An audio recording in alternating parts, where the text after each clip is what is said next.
Turning now to the race for the White House, Donald Trump kept up his fiery rhetoric about President Obama and ISIS today on Miami Beach, and he lumped Hillary Clinton in for good measure. Local 10's Glenna Milberg is live with more. Glenna.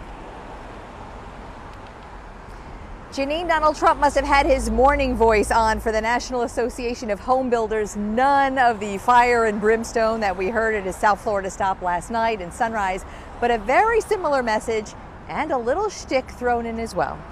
Home building is very close to my heart.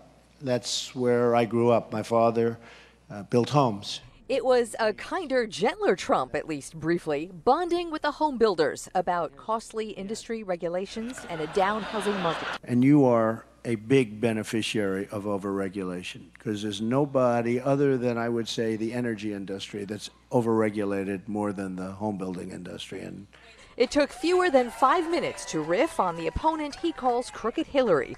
5 more to double down on his comments that even shocked supporters last night at the rally in Sunrise, that President Obama is the founder of ISIS. I call President Obama and Hillary Clinton the founders of ISIS. They're the founders. In fact, I think we'll give Hillary Clinton the, if you're on a sports team, most valuable player, MVP. You get the MVP award. ISIS will hand her the most valuable player award. Some tense chuckles. Hard to tell what this nonpartisan industry group made of the Trump talk.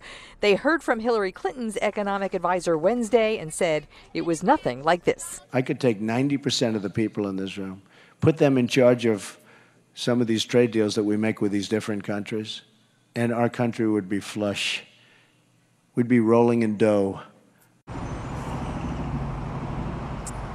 Talking builder to builder from the Fontainebleau on Miami Beach in the middle of tourist heaven with a lot of builders from all over the country.